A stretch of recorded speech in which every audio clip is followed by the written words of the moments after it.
qual a importância, então, da pregação expositiva para uma comunidade? Por que ela é? Eu estou convencido, embora eu respeite os outros métodos de abordagem, como a pregação tópica, a pregação textual, mas eu creio que a pregação expositiva é o melhor modelo para pregar a palavra de Deus. Eu costumo dizer que a pregação expositiva se resume em 3 verbos. Ler o texto, explicar o texto e aplicar o texto.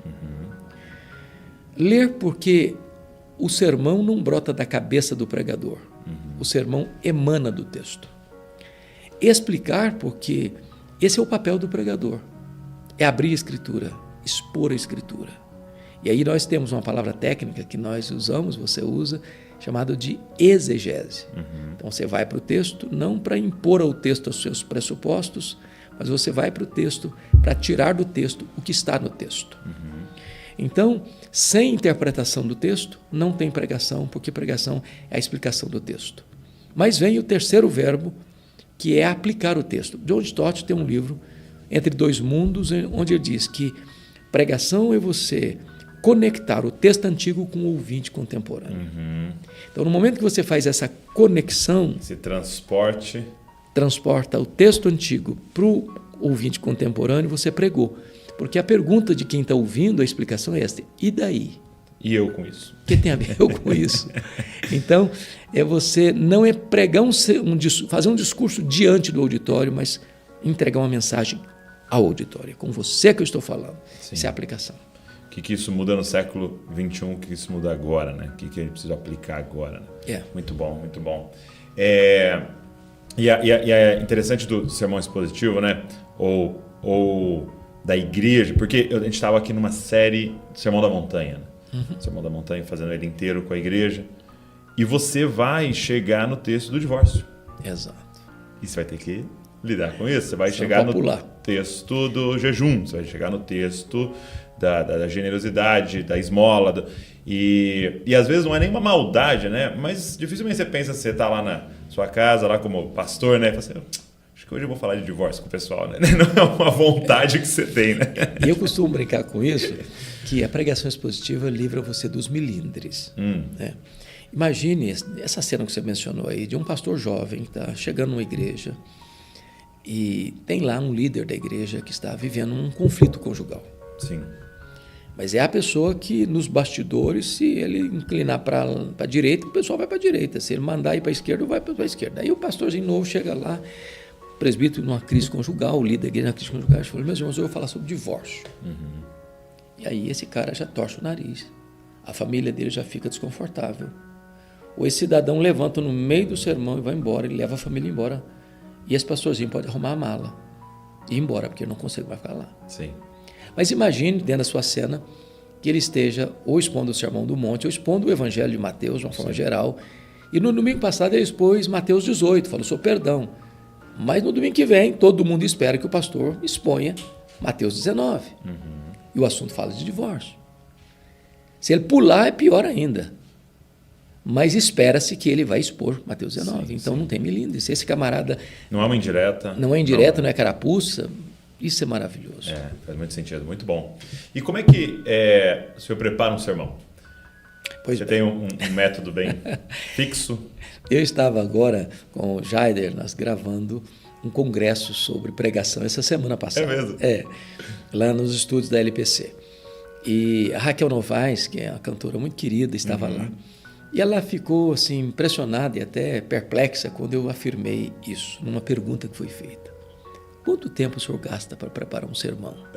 Eu estou com 40 anos de ministério, com a cabeça branca, e eu respondi honestamente. Eu gasto, em média, 8 horas para preparar um sermão. Ok.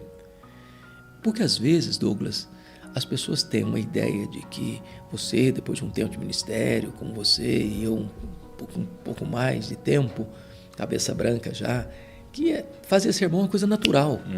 Né? Que você sai de casa e enquanto você caminha para a igreja, as ideias vão se concatenando e você chega lá e despeja aquele conteúdo.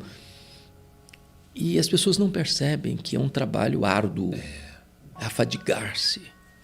Demanda tempo, demanda oração, demanda estudo, demanda investigação, pesquisa.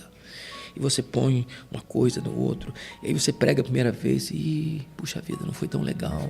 Aí na segunda vez, essa ilustração vai ficar melhor.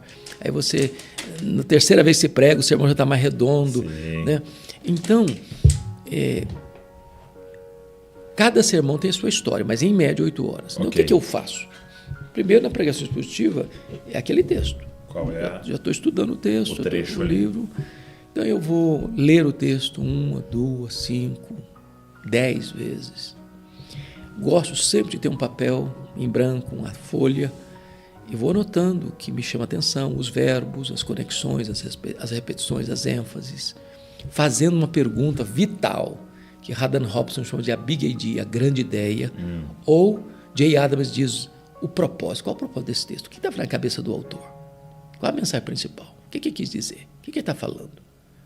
Que doutrina está ensinando? Que verdade está ressaltando? E depois dessas ideias todas, aí eu começo a fazer o que eu chamo de, para mim, o pregador é o arquiteto das ideias.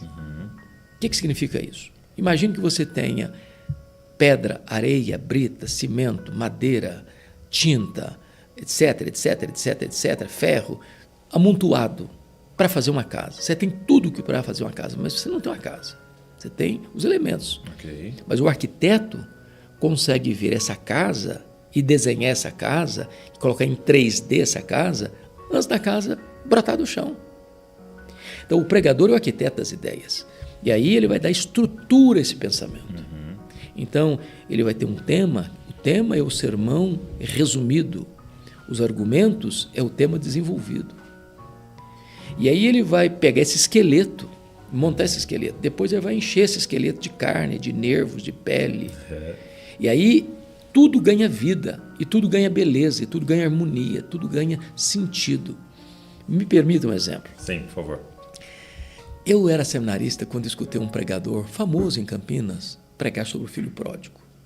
Ele deu um esboço maravilhoso. Eu falei, gente, que cara inteligente, que ideia fenomenal, que sacada linda. Ele dividiu a vida do pródigo em 4 fases. Primeira fase, o pródigo era feliz inconscientemente na casa do pai. Segunda fase, o pródigo era infeliz inconscientemente no país distante, nos banquetes da vida. Terceira fase, o pródigo era infeliz conscientemente no chiqueiro cuidando de porcos. Quarta fase, o pródigo era feliz conscientemente de volta na casa do pai. Falei, gente, que esboço fenomenal, que cara inteligente. E aí passaram-se 20 anos. Eu estou na casa de uma pessoa, vi um livro em cima da mesa, peguei o livro e comecei a ler. Comecei a ler. Daqui a pouco, parábola do filho pródigo. E aí, de um cidadão lá do século XVII. Aí o cara expôs o texto do filho pródigo. O pródigo era feliz inconsciente. Infeliz inconsciente. E aí eu falei, gente, olha aí, não tem originalidade. Deus é original. Se você encontrar uma ideia melhor que a sua, não hesite em adotar. Sim. Todos nós aprendemos. E a bênção da pregação expositiva, que brota do texto, não é seu. Né? Então, a gente está sempre aprendendo. Como diz as brincadeiras de seminaristas, você não pode pegar um cavalo trotão. Mas se o cavalo é bom de marcha, monta nele e faz a sua caminhada.